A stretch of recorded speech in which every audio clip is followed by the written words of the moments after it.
زبور 63 پہلی آیت سے 8ویں آیت تک۔ اے خدا تو میرا خدا ہے، میں دل سے تیرا طالب ہوں گا۔ خشک اور پیاسی زمین میں جہاں پانی نہیں، میری جان تیری پیاسی اور میرا جسم تیرا مشتاق ہے۔ اسی طرح میں نے مقدس میں تجھ پر نگاہ کی تاکہ تیری قدرت اور حشمت کو دیکھوں، کیونکہ تیری شفقت زندگی سے بہتر ہے۔ میرے ہونٹ تیری تعریف کریں گے، اسی طرح میں عمر بھر تجھے مبارک کہوں گا اور تیرا نام لے کر اپنے ہاتھ اٹھایا کروں گا۔ میری جان گویا گودے اور چربی سے سیر ہوگی، اور میرا منہ مسرور لبوں سے تیری تعریف کرے گا۔ جب میں بستر پر تجھے یاد کروں گا اور رات کے ایک ایک پہر میں تجھ پر دھیان کروں گا، اس لیے کہ تو میرا مددگار رہا ہے، اور میں تیرے پروں کے سایہ میں خوشی مناؤں گا۔ میری جان کو تیری ہی دھن ہے، تیرا دائنا ہاتھ مجھے سنبھالتا ہے۔ آمین۔ مقدس دانیل کی کتاب 3 باب 19ویں آیت سے 30ویں آیت تک۔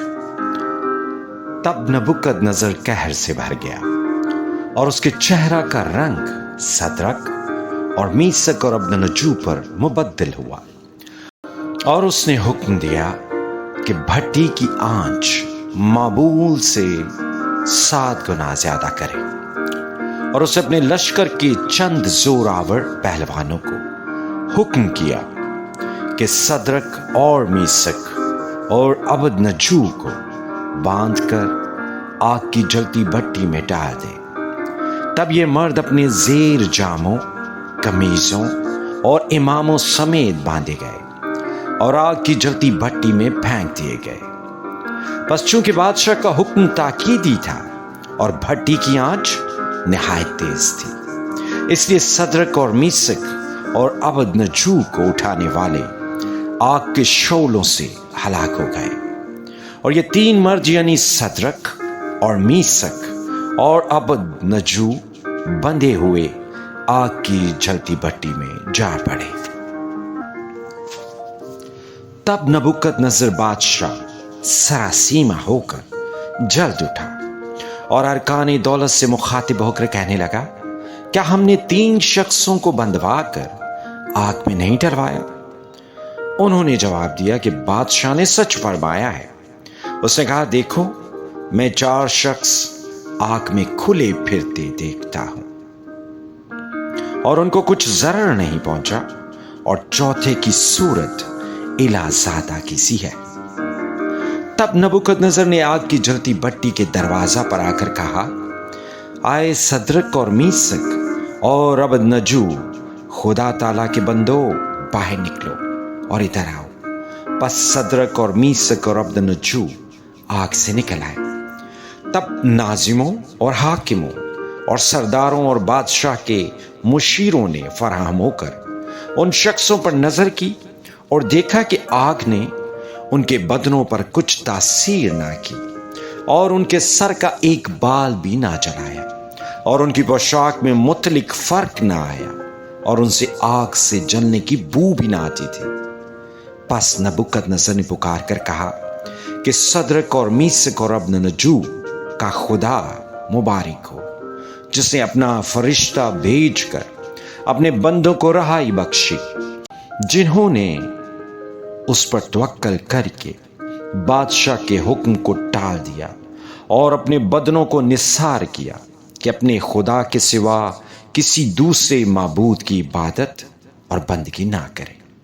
اس لیے میں یہ فرمان جاری کرتا ہوں کہ جو قوم یا امت یا اہل لغت صدرک اور میثق اور ابدنجو کے خدا کے حق میں کوئی نامناسب بات کہے، ان کے ٹکڑے ٹکڑے کیے جائیں گے اور ان کے گھر مسپلا ہو جائیں گے، کیونکہ کوئی دوسرا معبود نہیں جو اس طرح رہائی دے سکے۔ پھر بادشاہ نے صدرک اور میثق اور ابدنجو کو صوبہ بابل میں سرفراز کیا۔ آمین۔ مقدس یوحنا عارف کا مکاشفہ، 2 باب، 8ویں آیت سے 11ویں آیت تک۔ اور سمرنا کی کلیسیا کے فرشتہ کو یہ لکھ کہ جو اول و آخر ہے اور جو مر گیا تھا اور زندہ ہوا، وہ یہ فرماتا ہے کہ میں تیری مصیبت اور غریبی کو جانتا ہوں، مگر تو دولت مند ہے، اور جو اپنے آپ کو یہودی کہتے ہیں اور ہیں نہیں بلکہ شیطان کی جماعت ہیں، ان کے لعن تان کو بھی جانتا ہوں۔ جو دکھ تجھے سہنے ہوں گے ان سے خوف نہ کر، دیکھو ابلیس تم میں سے بعض کو قید میں ڈالنے کو ہے تاکہ تمہاری آزمائش ہو، اور 10 دن تک مصیبت اٹھاؤ گے، جان دینے تک بھی وفادار رہ، تو میں تجھے زندگی کا تاج دوں گا۔ جس کے کان ہوں وہ سنے کہ روح کلیسیاؤں سے کیا فرماتا ہے۔ جو غالب آئے اس کو دوسری موت سے نقصان نہ پہنچے گا۔ آمین۔